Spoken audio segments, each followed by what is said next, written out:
A Bíblia é um livro que fala não apenas de Deus, mas também fala do ser humano. A Bíblia é um livro que fala não apenas do divino, mas fala do humano, fala do homem.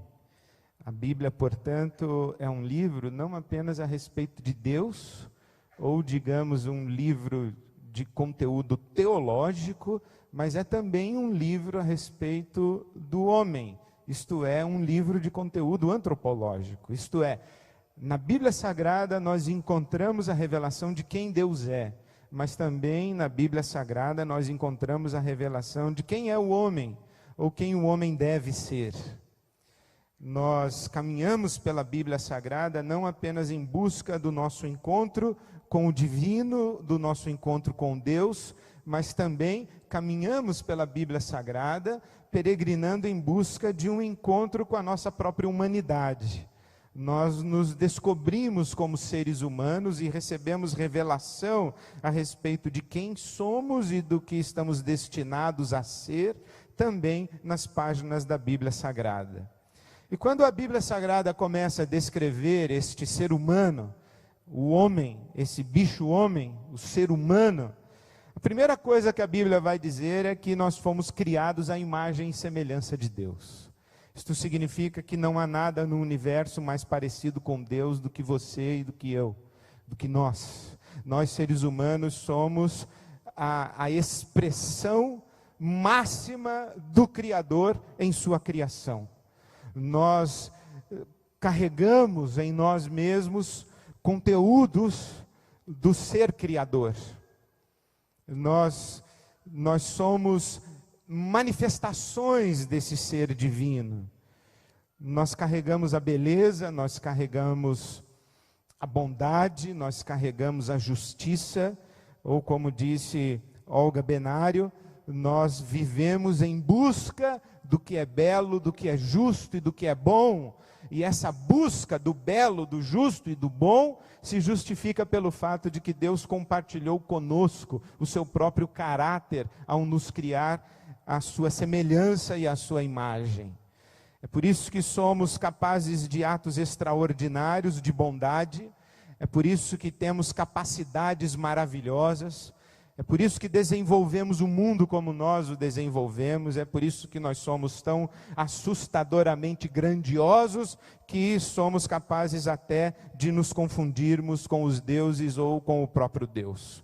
Na verdade, quando a Bíblia Sagrada vai falar a respeito de quem é o homem, de quem é este ser humano, fala não apenas que ele foi criado à imagem e semelhança de Deus, mas que de tão profundamente impregnado do divino, este ser humano aspira o próprio lugar do divino. Então a Bíblia Sagrada vai nos descrever como seres pretensiosos.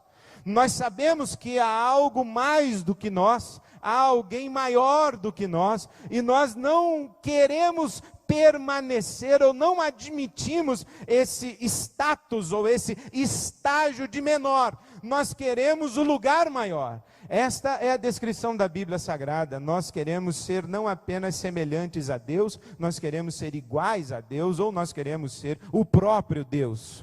É esta a afirmação do Gênesis, que diz que nós pretendemos e fomos pretensiosos na direção de ocupar o lugar de Deus. E é nessa relação de imagem e semelhança de Deus e de pretensão de ocupar o próprio lugar de Deus, isto é, de nós nos afirmarmos como deuses ou como Deus, é que a Bíblia Sagrada vai contar a nossa história.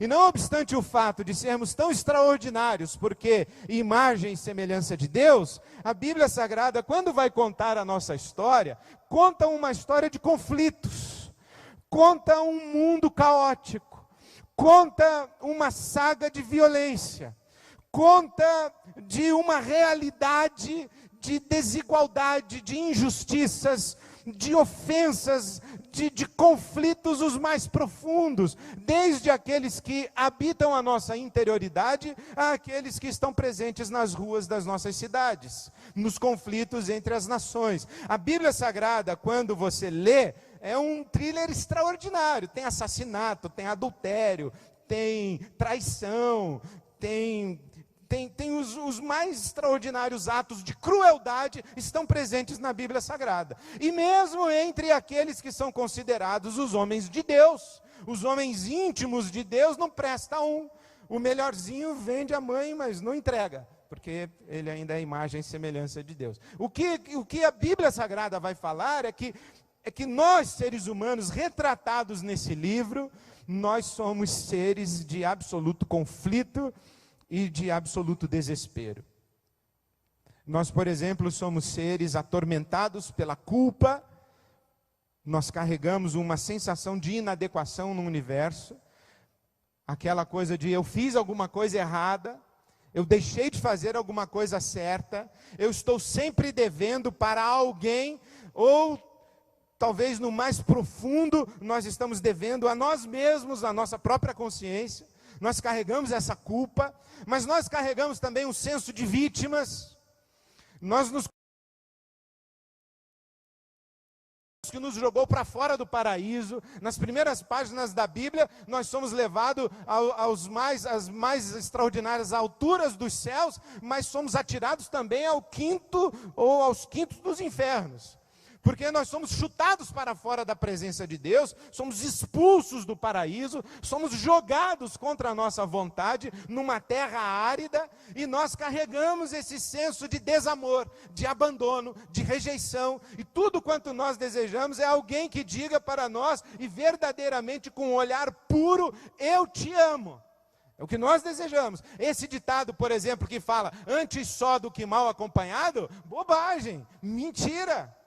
Antes mal acompanhado do que só, porque não há coisa pior do que a solidão, e uma solidão na nossa sociedade que vem com julgamento moral.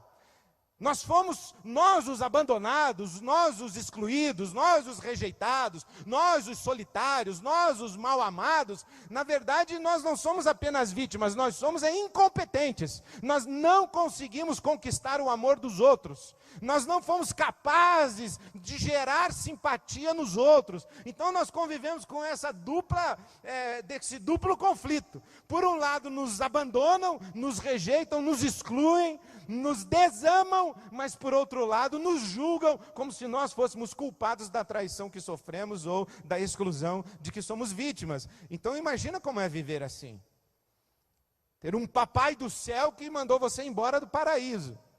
E por conta do fato de estarmos do lado de fora do paraíso, nós convivemos com uma outra realidade, a memória do paraíso, que é cruel, o que faz de nós seres absolutamente insatisfeitos, porque a melhor das nossas experiências fora do paraíso não se compara à nossa experiência no paraíso. E tudo quanto nós fazemos é atravessar a vida na expectativa do paraíso, e nós cristãos damos a esse paraíso o nome de céu. Nós queremos ir para o céu.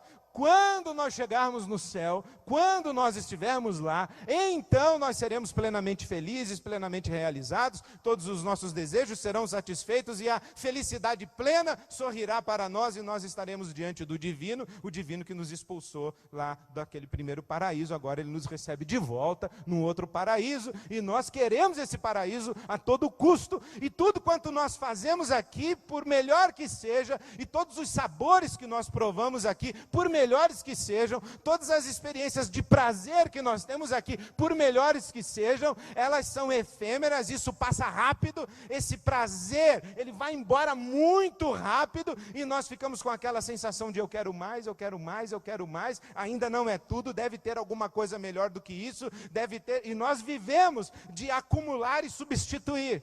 Acumular e substituir, porque as coisas que são novas, elas nos enchem de prazer e satisfação, mas se elas vão ficando velhas, elas vão perdendo a capacidade de nos dar prazer e de nos dar satisfação. Então o que a gente faz? A gente troca a coisa, a gente substitui, a gente compra mais uma, a gente joga fora, a gente arruma várias e cada dia sai com uma. Isso, estou falando de saia, de...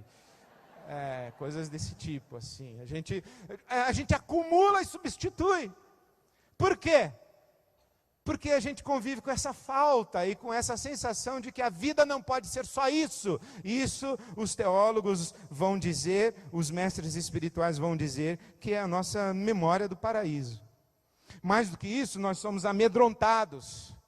Nós somos amedrontados porque sabemos que o nosso mundo, ele é habitado por forças que têm a capacidade de nos destruir ou de nos alavancar para o bem, de nos amaldiçoar e de nos abençoar. Não importa se essa força tem o nome de chuva, tsunami, furacão, terremoto, vulcão em erupção, se essa força atende pelo nome de câncer, se atende pelo nome de tuberculose, se atende pelo nome de hepatite C, não importa se essa força atende por um nome desse que é associado ao universo natural, ou se essa força, esse poder, atende pelo nome de Exu, de Pombagira, Tranca-Rua, Alá, Yahvé, Jesus, demônio, capiroto, Krishna, algum nome tem que ter. É o São Francisco de Assis, é o São Francisco de Pádua, mas são forças maiores do que nós. Nós não controlamos e nós ficamos torcendo para que essas forças e esses poderes olhem com simpatia para nós. E desenvolvemos os nossos mecanismos os mais diversos na tentativa de manipular essas forças.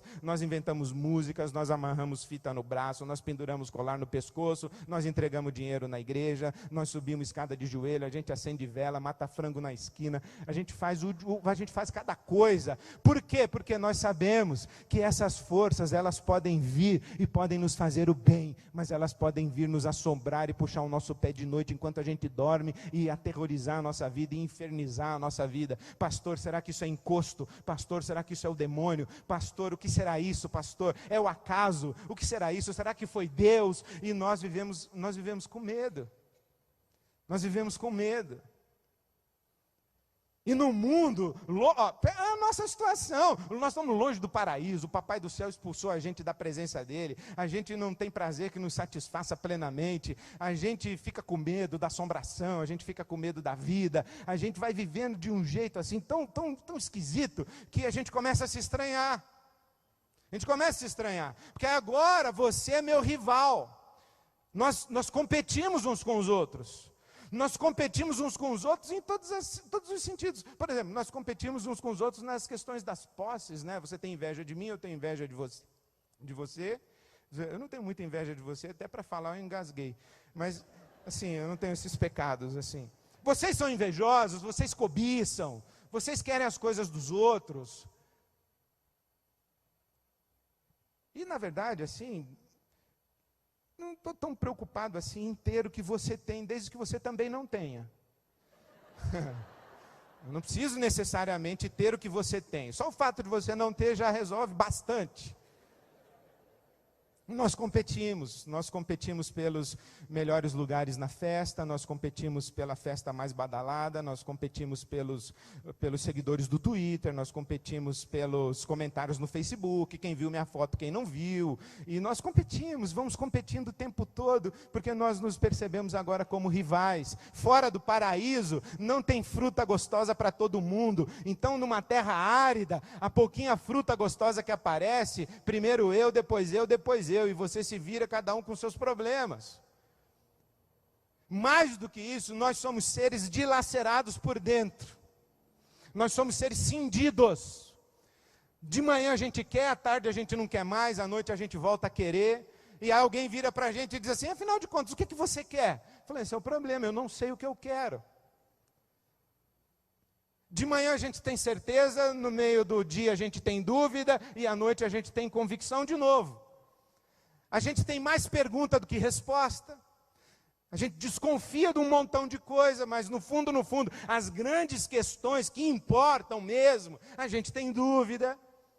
Mal e mal a gente tem certeza de como faz ponte. Agora questões de amor, questões de vida depois da morte, questões assim de salvação, de inferno, de céu, de Jesus ressuscitou mesmo. Essas coisas todas nos apavoram, porque a gente não sabe explicar direito. E os mistérios da vida vão se multiplicando. E os nossos conflitos de vontade?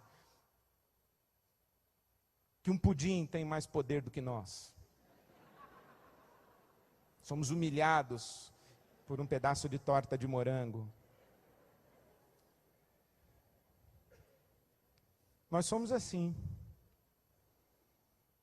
Nós somos carentes, medrosos, culpados, atormentados, pretensiosos, competitivos.